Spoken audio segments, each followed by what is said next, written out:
At around 1:25 p.m., an eyewitness that was also at the bus stop stated that while he was standing behind the assailant, This is as he really saw like him this is really crazy to me. The fact that he dissed him and then went and stood on the bus stop. I'm not saying like he literally made the song that stood, but you dissed these niggas and then you went and stood on the bus stop. Like shit ain't. I just want some money, baby, so right now I can't be sexual. Let me check my schedule, I gotta water my vegetables. Me hard before you go. Summertime sadness. I just wanted you to know that baby, you the best. YouTube, like, comment, subscribe, share, tell a friend to tell a friend. Y'all know the vibes. You feel me? You seen the intro coming soon. We got some new theory dropping. You feel me? Tap in. Get some of the old theory. We got some new theory coming. Tap in with the old theory. You know what I'm saying? Hey, man, look. So we watched the King Von documentary. That video's still going crazy. You feel me? I appreciate y'all. You feel me? No, I'm not at a mill. But for me, you feel me? It's going crazy. You know what I'm saying? I appreciate every view, every comment, every like, every share. I appreciate all that shit. All that. I appreciate everything. So, King Von documentary was crazy. Lil Marc was one of the alleged victims of King Von. You know what I'm saying? I say alleged because I wasn't there. And this is the final hours of Lil Marc. If y'all remember, it was a video Lil Durk had, not a music video, but a video where he was like, you know, this is a famous bus stop right here. That's Lil Marc. So, let's get into it. January 12th, 2011. The life of a Chicago native and rapper by the name of Mark Campbell, also known as Lil Marc, changed forever. It was a day that he lost his brother Shondell Gregory, also known as Tuka. I forgot his 15-year-old brother was Chanel Tuka. Gregory was shot in the 500 block of East. I forgot that his brother was Tuka. I did. That's crazy. That's fucked up. 63rd Street. The boy was on the street when a suspect got out of a vehicle and shot him multiple times. That gunman got back into the car and fled west on 63rd. Police say Gregory was on the scene. The incident is possibly gang-related. No one is in custody. To the streak of gang feuds in the city, the turf rivalry was only on the incline with every hit that occurred.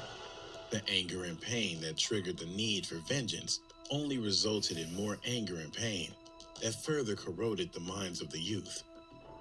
Friends were left with grief, families were torn apart, others were left Good gases only. Loot Boy Media, y'all know the vibes. with tears and a hole in their heart. My son.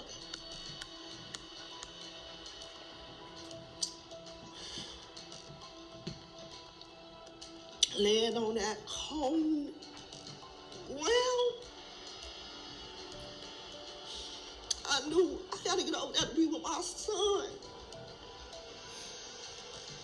Crazy as shit. It hadn't even dawned on me that he was. Lil Marc was about to become a rising statistic, just like his brother. He was associated with the gang set that went by the name 051YM, also known as 051 Young Money, and his actions in support of the gang feud with rival areas came at a heavy price: his life. On March 25th, 2014, Lil Marc would go on to release a music video for a diss record aimed at a slew of his rivals. Lil Marc can be seen accompanied with others holding firearms while targeting his rivals.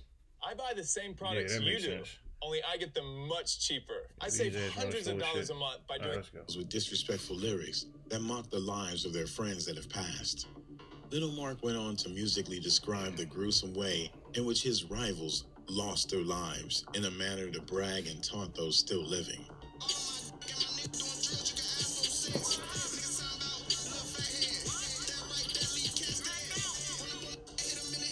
To place things in perspective of how many Lil Marc offended within the song, within his lyrics, he took aim at gang sets spanning across OTF, 600, Lamron, 300, and O Block. In doing so, he placed an enormous target on his back. Nah, for real, you just say His decision to step into the line of fire by releasing the song would become a mistake he'd soon regret. Many feared his life was in danger, not only due to dissing so many other rival sets, but also him, including a particular footage in the music video. At a point in the song, Lil Marc shows himself on a FaceTime call with a Chicago native known as Lil Reese. What y'all on?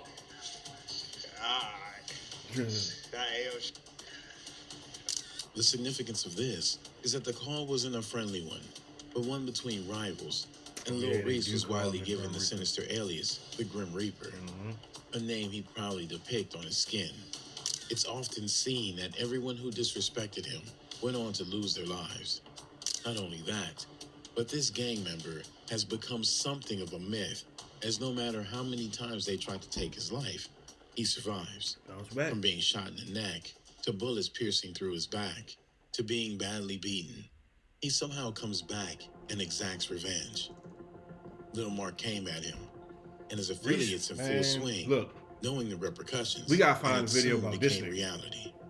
3 days after the release of the music video on March 28, 2014, Lil Marc was about to lose his life.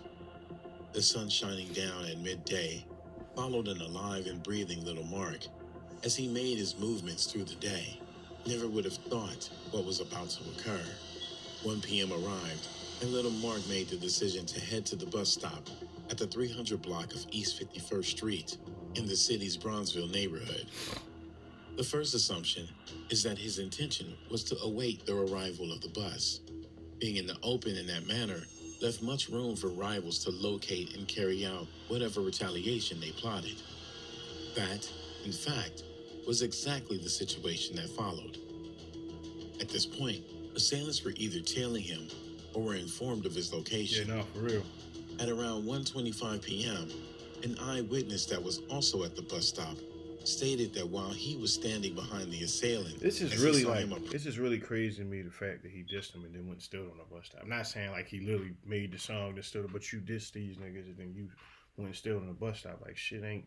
Approached from the back of Lil Marc, aiming a handgun with an extended clip and firing at the 20-year-old.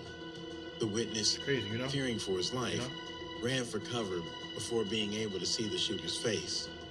Reporters state that the assailant escaped in a silver minivan with Florida license plates and fled north and then west. Later that day, around 6:30 p.m., the minivan was found abandoned in flames in the 3700 block of South Ellis Avenue. Lil Marc was pronounced deceased at the scene at 1:41 p.m. His life tragically came to an end as his lifeless body lay among broken glass in the wake of what just occurred. The scene soon became crawling with officers, bordering off the crime scene, with one lone body laying covered in front of a bus shelter with a white blanket. As officers marked the scattered shell casings about the region, onlookers were forced to look at the sight of another young man losing his life to the gun. The heartbreak echoed through the tears and mourning as they encamp about the crime scene. Lil Marc's incident was one of many other shootings that occurred that day. Damn. Pacheco, a police spokesperson, hinted that investigators were looking into the possibility that this incident was related to another incident. I wonder, just for my own purposes, I wonder, like, is it still this bad? Like I said, I watched the Vaughn documentary, or the Vaughn video. I ain't gonna say documentary, but I watched the video, and it was just like shit was just happening all the time. Again, it's all alleged that it was him, but you feel me? In the video, like he was on shit all the time. So it's just like I wonder if it's still like that. Because then we did the 051, we did another 051 video, and he was like that. That nigga was on shit. So it's just like, you know what I'm saying? About an hour earlier, like is it still actively like that? Block of South Emerald Avenue, in which a 25-year-old man was shot in the thigh. On an inverse, his rivals seemed rather certain of what actually transpired and who was responsible. They took to the internet to voice. I'll be back, gang. Quick little, you feel me? All right. Voice their joy in seeing Lil Marc lose his life after he disrespected their affiliates that passed. One such rival, known under the alias Rondo Number 9, shared a photo of Lil Marc laying at the crime scene with the caption that acted as a warning for anyone else who disses his slain friend, L.A. Capone. I've never seen that. Others, never seen that. Like OTF founder Lil Durk, went as far as going to the bus stop where he lost his life and sarcastically mocked how the bus stop became famous. What's more significant and heartbreaking about his passing is that his brother Tuka was also shot in the same way while at a bus stop on 63rd and St. Lawrence in the Woodlawn neighborhood in Southside Chicago. That looked like right there. It was almost as if the shooters were enjoying crafting the sick plot to end their lives in the same manner as brothers. The disrespect to Lil Marc continued to flow from other rivals visiting the site, mocking his passing online, and disrespecting him in multiple songs. Eventually, names began calling throughout the underground street community as to who may have been responsible, and a particular name stood out. Allegedly, the ones who had a hand to play in carrying out Lil Marc's hit went by the names D Rose, THF Twilla, 5 Star, T Roy. Smooth sailing to the top now. You know, if you're saying T Roy, you're gonna see King Von. And King Von.